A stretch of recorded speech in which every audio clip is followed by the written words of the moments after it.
कुछ अनौपचारिक दृश्य इस वक्त आपकी स्क्रीन्स पर दोनों ही नेताओं के बीच जो केमिस्ट्री है वो बहुत पुरानी और कार डिप्लोमेसी की बात लगातार जो प्रधानमंत्री के दौरे पर होती रही है। आप एक बार फिर से उसकी एक झलक देख सकते हैं। अनौपचारिक तौर पर कल इटली के प्रधानमंत्री ने प्रधानमंत्री का स्वागत किया, रात्रि भोज का आयोजन किया गया उनके सम्मान में और खुद अपने टेरेस से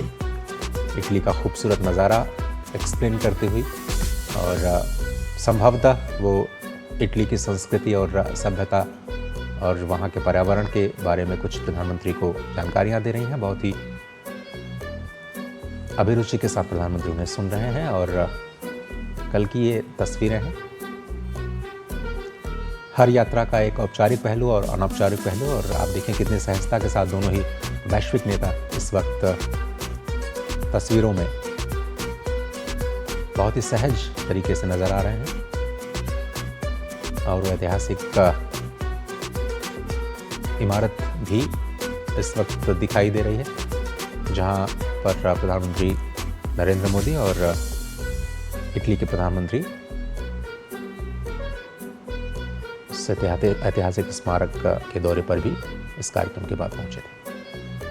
तो प्रधानमंत्री नरेंद्र मोदी की इटली यात्रा का ये आज दूसरा दिन है। आज द्विपक्षीय बैठकें होनी है, वार्ता होनी है और उससे पहले प्रधानमंत्री नरेंद्र मोदी का भव्य स्वागत इटली में किया गया और उसके बाद ये दृश्य आपको दिखा रहे हैं जहां इटली की प्रधानमंत्री ने प्रधानमंत्री नरेंद्र मोदी से ये जो मुलाकात की है, ये अनौपचारिक जो तस्वीरें निकल करके सामने आई है, भारत और इटली के गर्मजोशी के साथ बढ़ते संबंधों को साफ तौर पर ये तस्वीरें दर्शा रही है।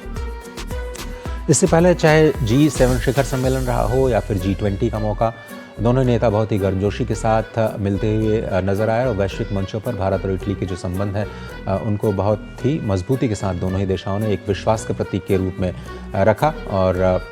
लगातार इटली ने इस बात का भी समर्थन किया कि जल्दी से जल्दी भारत और यूरोजोन के बीच में जो मुक्त व्यापार समझौता है उसको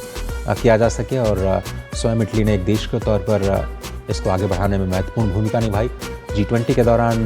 जो IMEC जिसकी हम बात लगातार कर रहे हैं, इंडिया मिडिल ईस्ट और यूरोपियन इकोनॉमिक कॉरिडोर, उसमें इटली की बहुत ही महत्वपूर्ण भूमिका। यूरोजोन में अगर हम बात करें तो फ्रांस और जर्मनी के बाद तीसरी सबसे बड़ी अर्थव्यवस्था इटली और भारत का जो संबंध है न केवल कूटनीतिक जो दायरा है उस तक सीमित है बल्कि व्यापारिक जगत की बात की जाए तो फैशन से लेकर के फुटवेयर और टेक्सटाइल्स,